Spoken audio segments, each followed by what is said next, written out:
యాకోబు 5వ అధ్యాయము. ఇదిగో ధనవంతులారా, మీ మీదికి వచ్చేడి ఉపద్రవములను గూర్చి ప్రలాపించి ఏడువుడి. మీ ధనము చెడిపోయెను, మీ వస్త్రములు చిమ్మొటలు కొట్టినవాయెను. మీ బంగారమును మీ వెండియు తుప్పు పట్టినవి. వాటి తుప్పు మీ మీద సాక్ష్యముగా ఉండి అగ్నివలె మీ శరీరములను తినివేయును. అంత్యదినములయందు ధనము కూర్చుకొంటిరి. ఇదిగో, మీ చేలు కోసిన పనివారికి ఇయ్యక మీరు మోసముగా బిగపట్టిన కూలి మొరపెట్టుచున్నది. మీ కోతవారి కేకలు సైన్యములకు అధిపతియగు ప్రభు యొక్క చెవులలో చుచ్చి ఉన్నవి.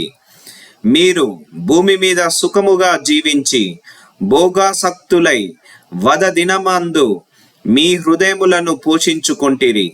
మీరు నీతిమంతుడైన వానికి శిక్ష విధించి చంపుదురు, అతడు మిమ్మును ఎదిరింపడు.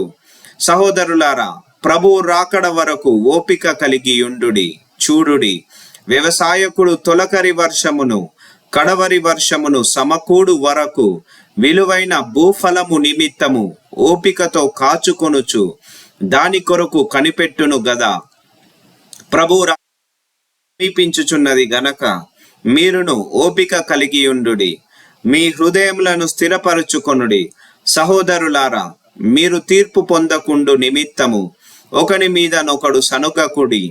ఇదిగో, న్యాయాధిపతి వాకిట నిలిచియున్నాడు.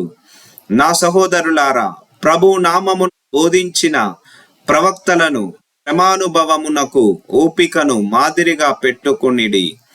సహించిన వారిని ధన్యులను కొనుచున్నాము కదా. మీరు యోబు యొక్క సహనమును గూర్చి వింటిరి. ఆయన ఎంతో జాలియు కనికరమును గలవాడని మీరు తెలుసుకొని ఉన్నారు. నా సహోదరులారా, ముఖ్యమైన సంగతి ఏదనగా, ఆకాశము తోడని భూమి తోడని గాని మరి దేని తోడని గాని ఒట్టు పెట్టుకొనక మీరు తీర్పు పాలు కాకుండునట్లు అవునంటే అవును, కాదంటే కాదు అని ఉండవలెను. మీలో ఎవనికైనాను శ్రమ సంభవించెనా అతడు ప్రార్థన చేయవలెను. ఎవనికైనాను సంతోషము కలిగెనా అతడు కీర్తనలు పాడవలెను.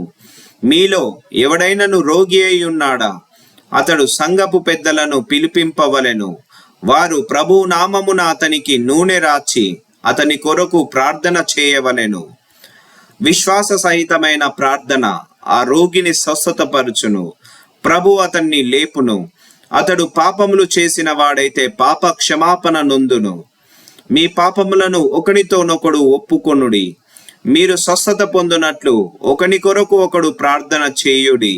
నీతిమంతుని విజ్ఞాపన మనపూర్వకమైనదై బహుబలము గలదైయుండును.